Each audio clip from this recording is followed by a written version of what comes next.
watching Alter Unknown. Going live. Good evening, YouTubers.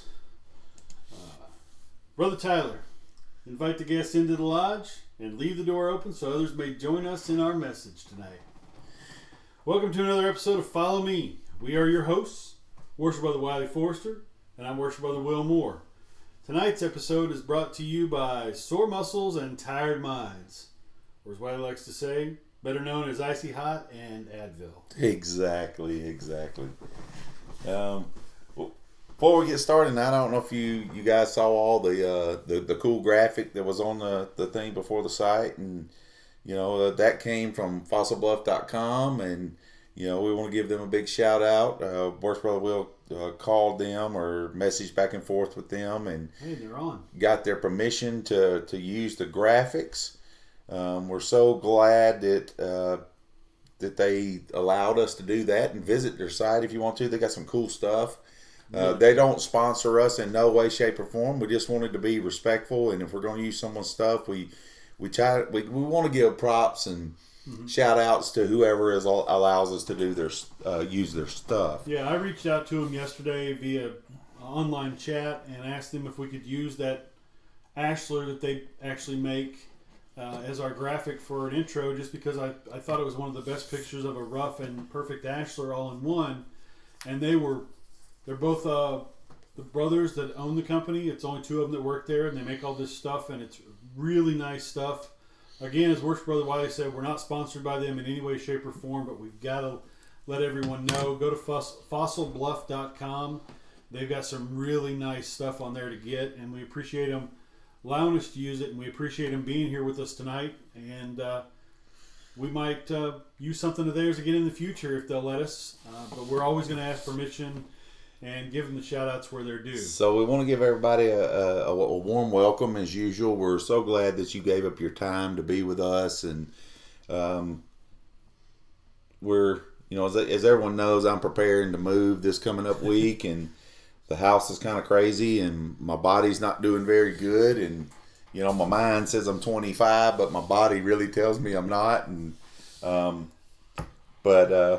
we want to make sure that you guys get something out of every time we do a live feed and get a good message and things like that. So tonight we're going to talk about perfect Ashlar and rough Ashlar, but we're going to really focus on the rough Ashlar aspect of what it means. And to Masons for sure, the rough Ashlar and perfect Ashlar should be real big on your list of things that should mean a lot to you.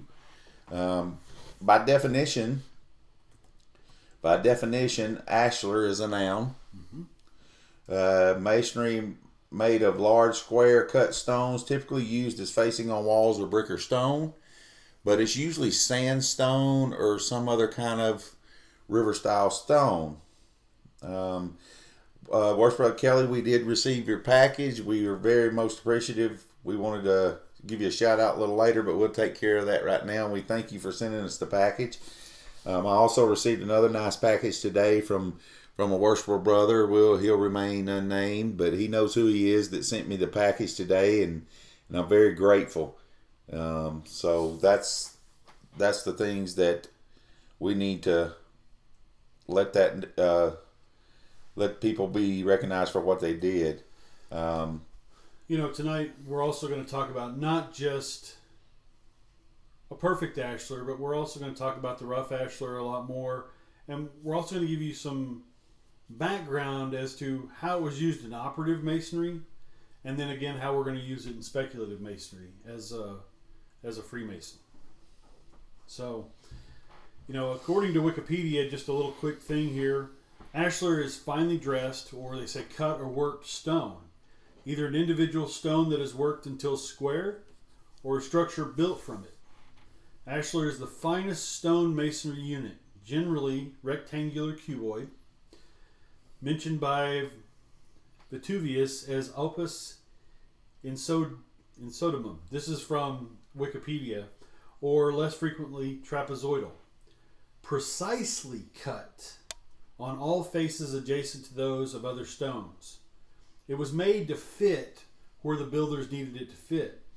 When they built these buildings, they may need a small square stone to fit in a spot because they've had some other irregular stones. And so the masons would chip away at these stones until they were smooth and polished and fit together without much joining masonry in them. And a lot of the old stone temples and other things were built without really using any mortar per se, because the stones were so well cut and fit so well together that they just stayed in place. So works Brother Wiley, how do we use that in our Masonic edifice? Well, with rough ashlar, the operative term for it means rough or uncut, unaddressed stone. Not really set up or fit to be used for the builder's use at this point. In the allegorical figure, with the way we talk about it in masonry, is for basically the uninitiated, unrefined state, really uneducated and need for improvement. So those would be rough ashlar as far as how we use the terminology in masonry. We want to make sure that we really address those sides of what we want to talk about tonight. Right. So, and then going to the other end of things for a perfect ashlar, for operative, I explained it a little bit about the stone being set up just right to fit where the builder needed it, with smooth sides that fit next to the stone next to it. They're smooth cut and shaped just for the builder's use. Now, in our speculative life as Freemasons, this is where we refine ourselves and educate and improve our state of our spiritual and moral well-being. As we become more educated, as we learn more stuff about masonry, more of how to walk upright as a man and mason, this is how we refine ourselves to become a perfect ashlar. Now, no one ever gets to that perfect state. But we try. And as long as we try and go down that road of working on it, we work towards that perfect ashlar in our lives, and it makes us better men and better masons. For most of us, we are taught that in order to improve oneself, he must have a goal of being a better man. Spirituality of thought, and striving for the perfect conduct. We all know that Freemasonry is noble and ancient, and it's a fraternity. Right. And we have a long and meaningful history. If we don't take the time to shape those rough ashlars, then we initiate and refine those negative thoughts. We all have them in us. And embarrassments that we see today, then we are surely going to lose our fraternity if we don't make ourselves into perfect ashlars or strive towards that. It's up to every member to see that we keep these kinds of rough stones out of our fraternity. And when they do get in, we need to handle them immediately. Yeah, and what that means too, now to give some layman terms, is when we're bringing a new person into our lodges, or someone's interested in becoming a member, and we go through the steps it takes to procure a membership, we need to make sure that these people are willing to learn, that they're willing to understand our concepts. We also need to understand that we as members have got to mentor to all members.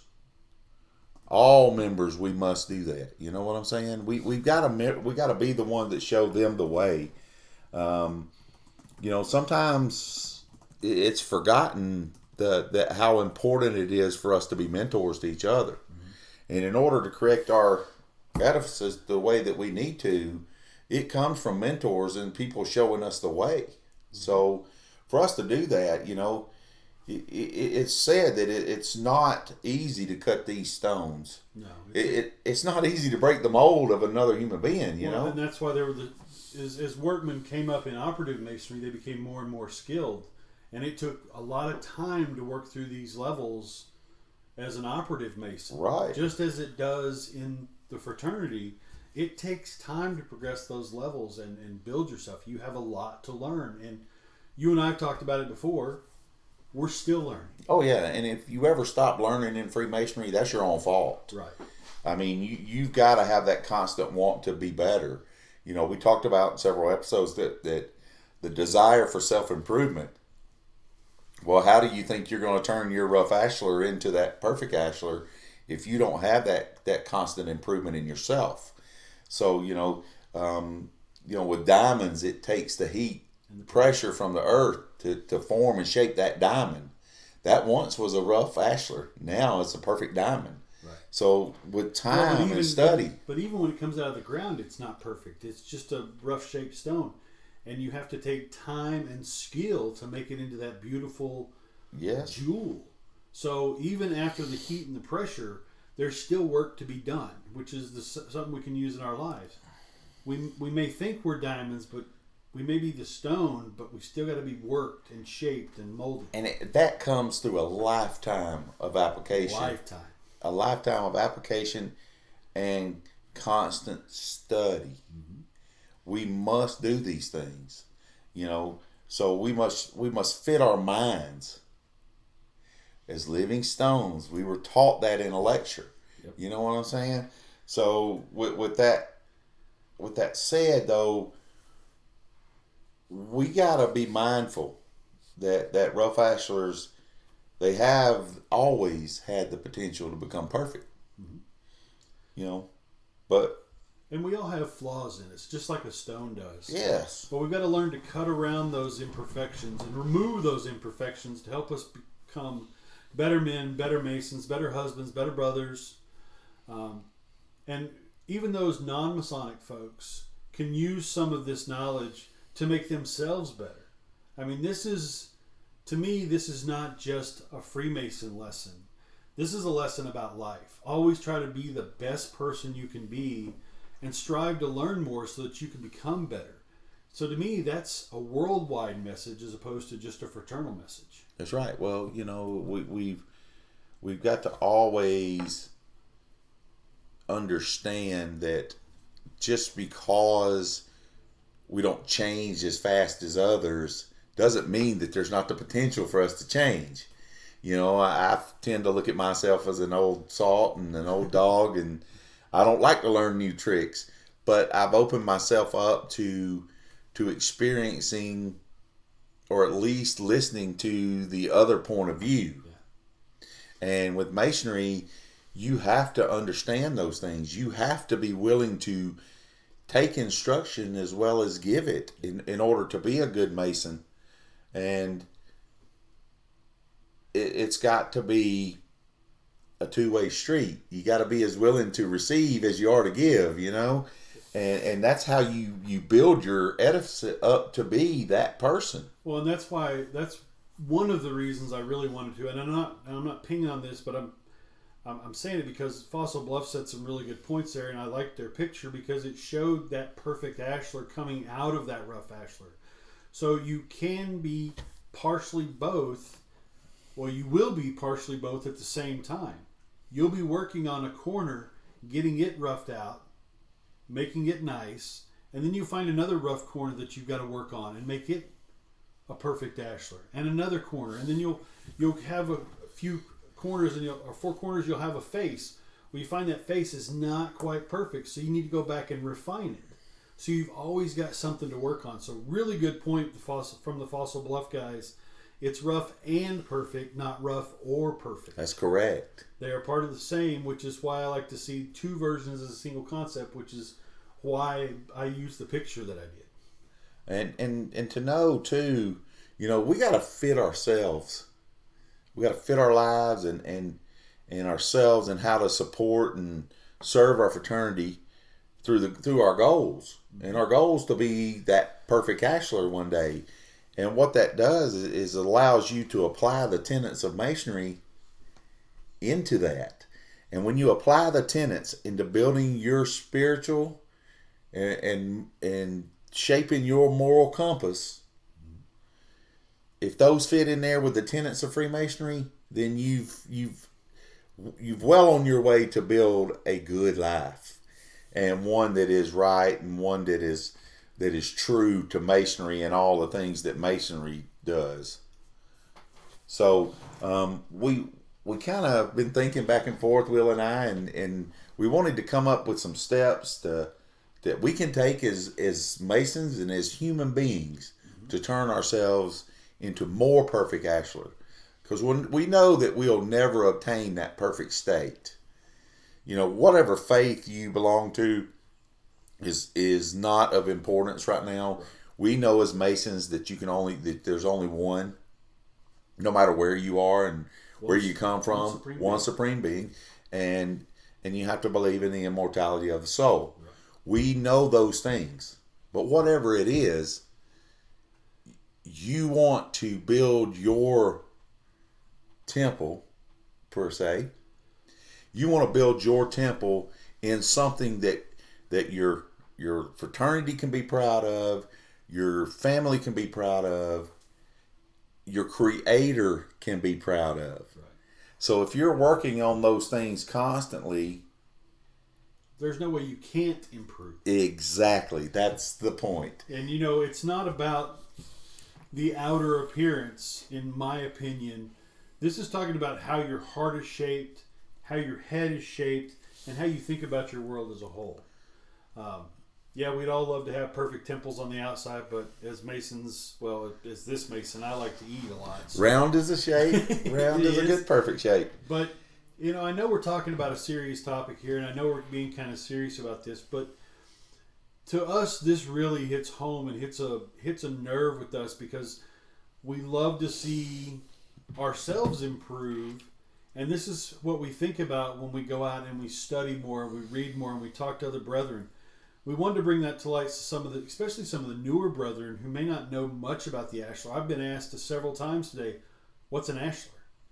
So, helping you understand this, and those even on the outside of Freemasonry, helping you understand that your life is an imperfect stone that you should work to polish and perfect every day of your life, will change your perspective. Now, this is my opinion. We put that in our disclaimer. These are our opinions.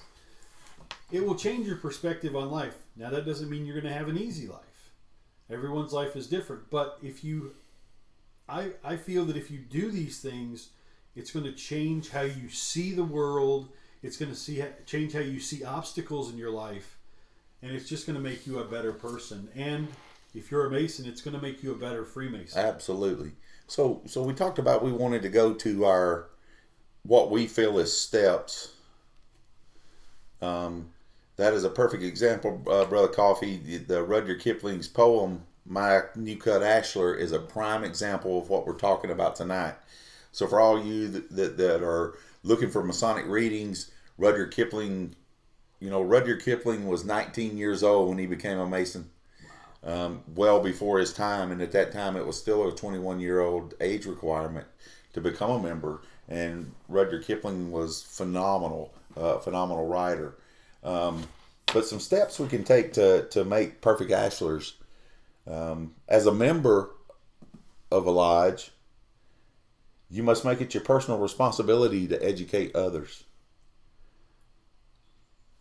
and make sure that it's applied towards their improvement. Don't be afraid to share what you've learned. Absolutely. And if you share it, just like we've done on this show, if you share it and you find out that you've given incorrect information, go back to that brother, go back to that group, and share the new knowledge that you've learned, and ensure them that you weren't trying to give them false information, but that you had learned and made yourself even better by more knowledge that you'd gleaned from someone else. Correct.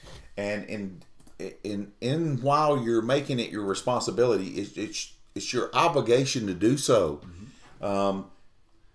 You must instill the tenets and the practice of Freemasonry into our younger people, our new initiates, even to the profane world who may not necessarily understand. The way you talk, walk, and act is given that it's just should be beaming off of you. Look, there's something different about this man. Well, and that's where we've talked about before too. Always remember, keep this in the back of your mind if nothing else. every time you interact with someone that you don't know to be a Mason, you may be the only Mason they ever touch. Think about that. If you're the only picture of a Mason that someone ever sees, what kind of picture are you painting? Exactly. So you gotta stay true to our principles, and you gotta stay true to the obligations. As a mentor, you have to be able you have to be able to pass along that, but remain true to your convictions. If you've learned these things and these things have been instilled to you as how a Mason should be, you've got to stay true to those things. And you're right, worst brother Ernie. It's impossible to explain something to someone who already knows everything. I'm just messing with you. But you have to keep trying regardless. It's hard to shovel things in his head sometimes, but it works over time. You have to. And I want to make a statement on this just because it's something that hit me. Someone posted, believing in the immortality of the soul. I don't recall that being a prerequisite. We don't all have the same prerequisites for Masonry. Some have different ones than others. And just because you may not have known that in your lodge or you're getting into Masonry doesn't mean that there's not a segment of Masonry out there that does that. So we try to keep this open. We try to keep this as much as we can, study what other Masons in the world do. So we may say some things that don't apply directly to your jurisdiction, but that's okay. There are things that are different about Masonry. One example, I'm just going to offshoot here on a tangent. In most parts of the world, I know the United States is different, but in most parts of the world, overseas, the holy altar in the lodge is actually close to the worshipful master. It's not in the center of the lodge. So there are differences, and I know that's just one small one, but we've got to always remember that even though we're all different, we all come in a different way, through a different lodge, we are all still of one mind and one fraternity called Freemasonry. So we've got to just remember that, and I hated to segue there, but it was just something that struck me and that I wanted to address. So we're trying to cover this as a whole, and not just as Georgia Masons or Texas Masons or Florida Masons, but we got to think about Masonry as a whole around the globe. Sorry. Well, and here in this state, that we have 4 questions that have to be answered, and they have to be answered correctly. And if they're not, then you don't make it. Right. It's pretty simple. It's not that we're not sharing any of our secrets. Right. But there are 4 questions, and you have to answer those 4 questions. So believe it or not, it's different in different places. That's what I was just trying to get to. Masonry is not exactly the same everywhere, but we all share the same belief structure in our tenets and what we feel. Brotherly love, morality, and truth never changes no matter where you are in Masonry. Absolutely. It doesn't matter what state, country, where you come from. Brotherly love, morality, and truth never changes. The obligations you take as a Mason never change. The wording may change a little bit based on what state you're in, what country you're from, but the message that is brought through the obligation and the promises that you make as a member never change from Grand Lodge to Grand Lodge to Grand Lodge. The wording's different, but the meaning is the same. Absolutely. So which means if we're traveling and we're trying to build a good, trying to build our edifice into what we want it to be, based on the concepts and principal teachings of Masonry, and this is what we're trying to do. It's the same. Yeah. The lesson to be learned is the same. That we have to be able to love one another. That we have to be able to come to the relief of each other. That we have to do these things in order to create a better thing for our lives in general. And to be one's brother is our brother. No matter. Yep. So no matter what.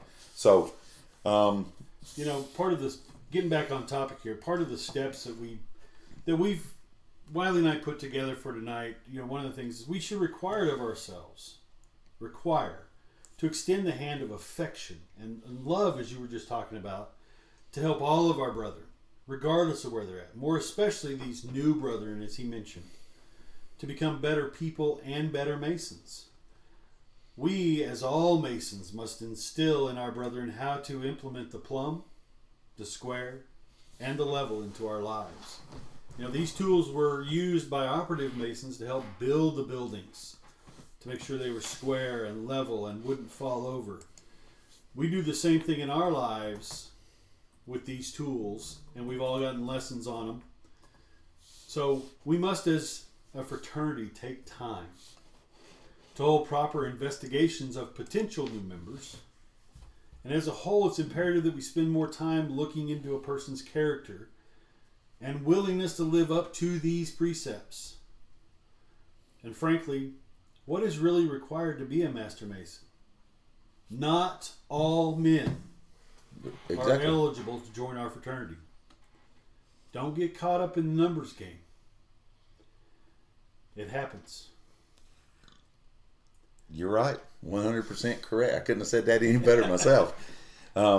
You've heard me say it in many lectures that I've given in lodges that not all men are qualified to be members with us. We are supposed to be the best of the best of the best. And with Masonry,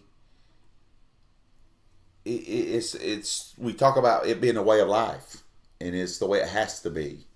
And it's not a should in any case. It's a must. Well, and 24/7. Right. And when you make these promises, you need to stand by the promises.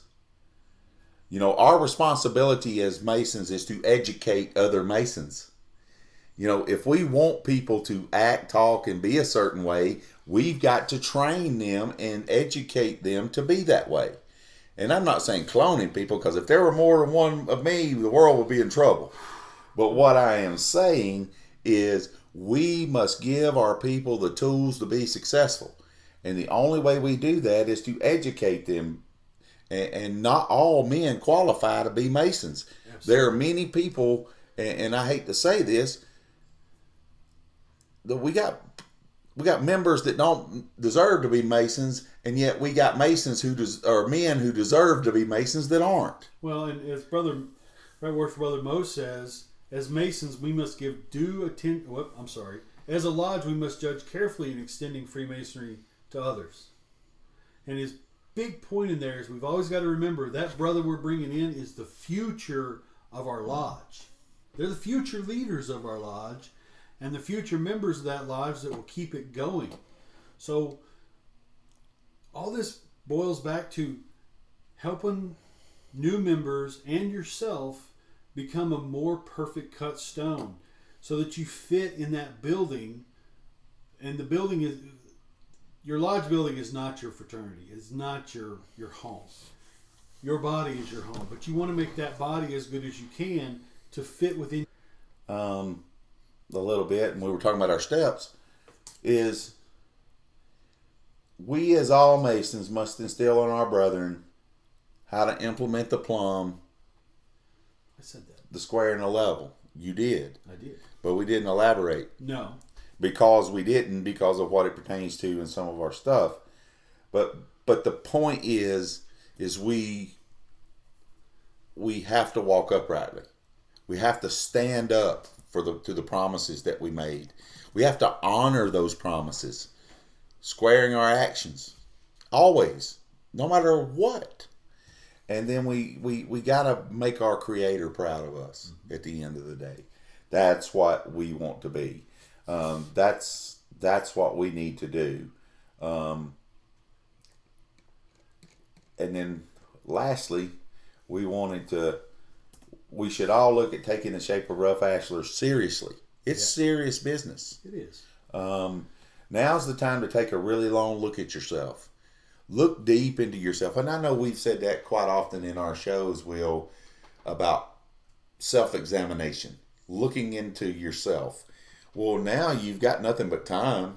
I mean, really, we got a lot of time, so we can really re-examine who we are as people. But more importantly, we need to re-examine who we are as a Mason. Am I the Mason I think I am? Am I walking the walk? You know, I talk a lot, but can I back it up with the walk? And you know, we've got to be able to practice what we're preaching. Well, and not only that, you got to practice what you preach, but also, and I do this with Brother Wiley because Brother Wiley is a mentor of mine, and a lot of you know that. Of course, he and I hang out a lot, but I'm not afraid to walk up to this brother here and say, "How's my walk? How am I doing?"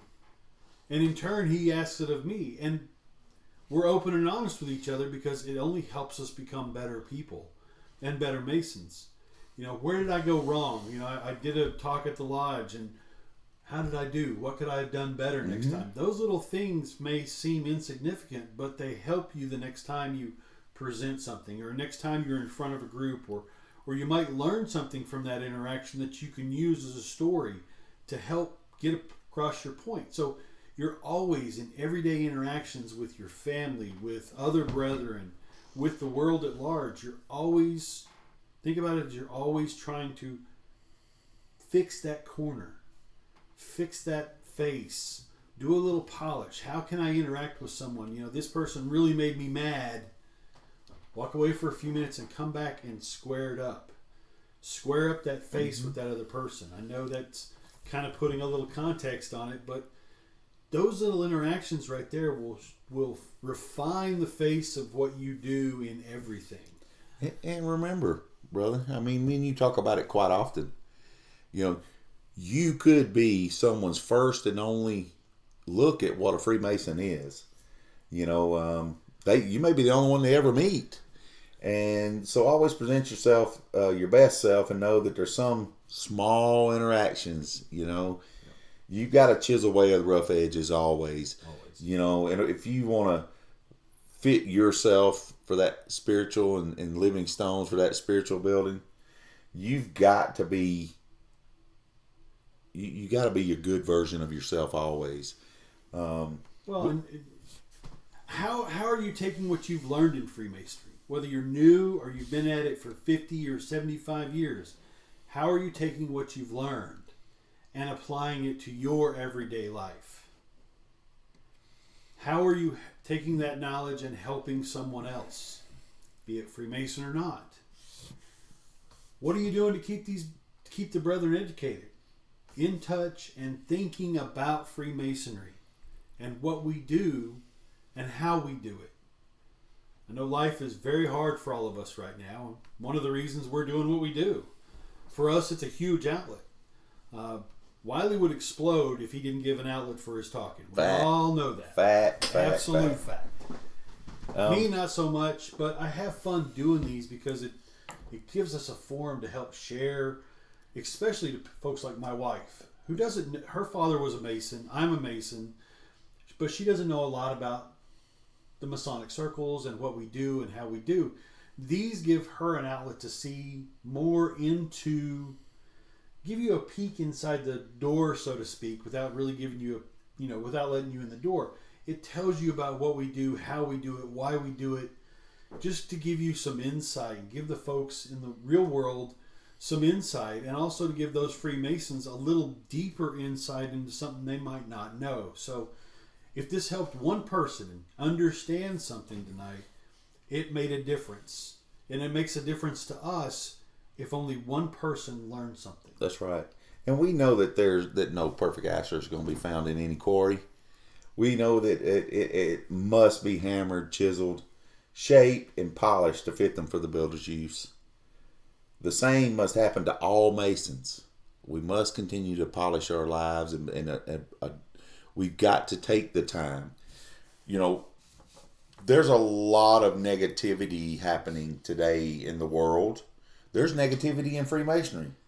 People don't understand that there is negativity and downright some hatred that goes on in our fraternity. Yep. But you know, if you practice the tenets of Freemasonry, if you're on both sides of the the naysaying, or you're on both sides of the haters and doing all this stuff, so to speak, then if you're practicing what you were taught as a Mason, there won't be any of those hating and backbiting and slandering and other things that happen. You got to stay true to yourself. You got to also stay true to the tenets of Freemasonry. And there again, it talks about if you got to practice what you preach. Well, I'm this, this, and this. Well, lay it on the line for me. Yeah. You're my brother. You claim you're my brother. You need to act like my brother. And we're always going to have differences. He and I have differences. We get into it once in a while. But when we leave or we're done, the animosity is gone. We both know we come from different realms. We come from different walks of life, just like everyone else out there. It's okay to have a differing opinion. And in this world and day and age, you're being taught that it's not okay to have that differing opinion. But that don't make you right and me wrong, or vice versa. That don't mean I should change my opinion to how I feel about you as the man and the brother. Absolutely. And that's what's happening in our today's society. If you don't agree with me now, you're the evil side. Yep. We can't continue to be that. We can't continue to be those people. We're supposed to be better than those people. You know what I'm saying? And that's something that if we want to, we got to be the change we want to see, man. Hey, we can't do it. There it is, right there. Be the change you want to see. And we talk a lot about this is because we're Masons and we love the fraternity and we love what we do and we love the brethren around us. But so much of what we do is a life lesson more than just a Freemason lesson. Correct. This, I think, is one of the reasons why this topic, when I picked this topic a couple days ago, it hit both of us so hard. We came up, and we normally don't do show notes. We usually impromptu these things. We have over 3 pages of notes for tonight's episode, which is uncommon for us because there are so many things that we found, so many points we wanted to get across to the brethren that we put a little time and energy into this one to help understand that this is more of a life lesson than just a Masonic lesson. Well, the big lesson for me tonight is none of us are perfect, but we should work for that goal to try to be as perfect as we can. Yep. But it's like I've said probably 10 times already. You gotta stay true. You were instilled as a Mason. You were instilled certain things, and you've got to stay true to those things because you made a promise to every Mason, no matter where you were on the face of this globe, that you would do and follow these tenets and these obligations. And we've got to get back to following those things, and that's just a big thing for me. Well, I was overseas. I used to travel around the globe, and I was overseas in Afghanistan doing my work. I worked as a contractor, and I got stuck in Afghanistan, couldn't get out for possibly a week.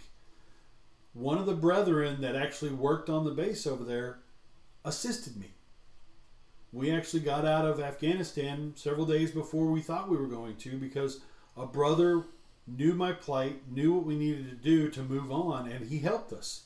Didn't know us from Adam, but because we were brethren through the fraternity, he helped us. So it's those things that bring us together worldwide, but it's also something we need to share with what we call the profane world. That's correct. Those who are not Masons. Because these are something that anyone can use. We as Masonic leaders, we must do all we can to stay in contact with our brethren. We've often felt that if you don't stay in front of the membership or the brethren, you'll definitely lose them. Exactly. 100%. We as Masonic leaders should fully understand by now that the members don't need us till they do. Yeah, funny how that works. And we should take the extra steps to be prepared for when they need us. And we know as leaders too that one thing you constantly hear is stay out of my business. I mean that's the short version of what's drawn out. You know that as well as I do. But the very minute that things get rough, well, they need us because they don't want to make a mistake. Right. And us as leaders should be constantly aware of that situation because we know that's how things are going to be. Well, and we use the term leader lightly. Wiley and I have both been masters of our lodges, so we've already sat in the east and done our thing. But because of what we continue to do with the fraternity, we are considered leaders with some of the stations we've held and hold. And so the word leader is not something we use to prop ourselves up. It is something we use just because people look to us within the state for our counsel. So by no means take the word leader in the wrong term. Oh no, because all Masons, it doesn't matter whether you're the youngest initiate to the oldest member of a lodge, you can be that leader. Absolutely. If you want people to get better, you have to go do it. Mm-hmm. So, but remember as we wind our episode up, we went longer than we wanted to, but we always do. But the reasoning is there were things that need to be said, and some things become hot topics and they get pushed some buttons. But remember, we need to reach out to those brethren, all of them. We need to check on them. We need to be a sounding board for them. If you or anyone you know needs food, clothing, place to stay, just an ear, just someone to listen to.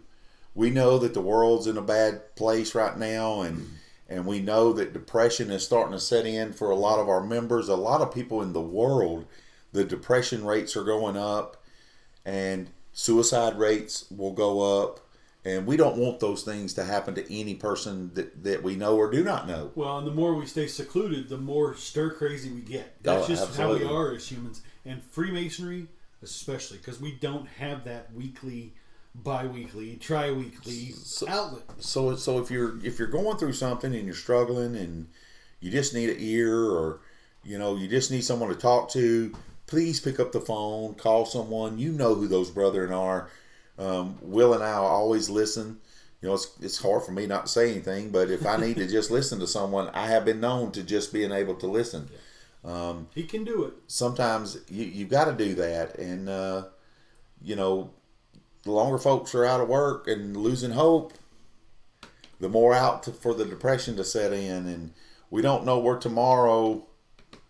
We don't know where tomorrow's going to lead us. You know what I'm saying? If you need to talk to someone, if you need to see someone, if you feel we can do face-to-face over video chat and all this kind of stuff, seek someone out. If you've got to talk to someone before you do anything crazy or outlandish, pick up the phone and call somebody. We've got an email address, masonicfollowme@gmail.com. Reach out to us. We'll email you back. We try to answer every comment, every email that we can. And they're not coming in hot and heavy right now, but we'll take the time to talk to you. Send us your phone number. We'll pick up the phone. We'll call you. Reach out to another brother. Reach out to another person. Folks, we're in the people business. We are. We as members are in the people business, and Masons, we're in the people business. Relationships matter. Thank you again for spending time with us. I want to give a big shout out to everyone who's taking the time to spend with us. Remember to subscribe, share our channel with everybody. We want to really see our channel get up there. We want to get 500,000, 600,000 people watching us, because we're just two old guys that just like to talk masonry and try to bring a good message to everybody. Thursday night show will still air at 7:30. It's going to be recorded due to the fact that I got to move. And I don't want to do it by myself, so we'll record something and put it up. It's probably only going to be a 15 to 20 minute snippet. We'll cut out and condense it down, because the live shows we know are going to run longer. People are more engaged. They've got someone to interact with. We've got the audience to interact with here. We get questions. We get comments from you that we can reply to. But with a recorded show, it's going to be more condensed. We're just going to share our thoughts on a topic, and then, of course, the comments when they come in, we'll answer in the live comments or in the comments, so everyone will get to see. So please join us on Thursday, and we absolutely enjoy you being here tonight. We especially want to thank, again, Fossil Bluff for being here, being on the live cast, and chatting with us. And we'd also like to say a big shout out to Masonic Bricks, or bricksmasons.com, and masoniclibrary.org.au for helping us with our research. You know, I've got a comment. No, I really don't have a request for assistance with our move, because Michelle and I both have gotten too old to do this, so we're going to pay someone to come move us. But we did borrow some of your equipment, Brother Mike. But we do got a couple quotes we'd like to share with you tonight. We're going to try to do this as our new thing about trying to offer up a few quotes.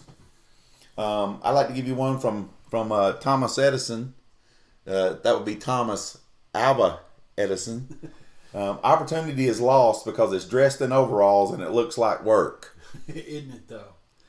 You know, and I've got one from A Coffee back in 2012. Not the same Brian Coffee family tree, a different one. This is Caffey, Caffey probably. I am the rough Ashlar. Every day I work on smoothing my edges. I thought that one fits so perfectly into what we're talking about. Opportunity is lost. Oh, you did that one. It's amazing what you can do when you don't care who gets the credit. That's Harry Truman said that, but also our Grand Secretary says that quite often. And then there's one more we'll share with you. Yeah, from creativewoodies.com. I don't think the site exists anymore, but I happened to find this one. If you wish to move mountains tomorrow, you must start by lifting stones today. So with that, we thank you for your time. We thank you for all the things that you do for us in Freemasonry. Thank you for being our friends, even those that are naysayers and have some negative comments during this show. You know, we take those as well too. With ignorance is bliss, I suppose. We don't need any help to make our show any more entertaining. We can do that well enough on our own. But we do want the input through the live chat. And Absolutely. We do want the input through the comments. You can always leave a comment later on the live shows. Go back and rewatch parts again that you want to. We're going to do our best to try to respond to every comment made. And just remember, these are our opinions. Absolutely. And ours only. We love all of you, and thank you for spending your time with us again. Until we see you again on the live chat next Tuesday. Good night, and be excellent to each other.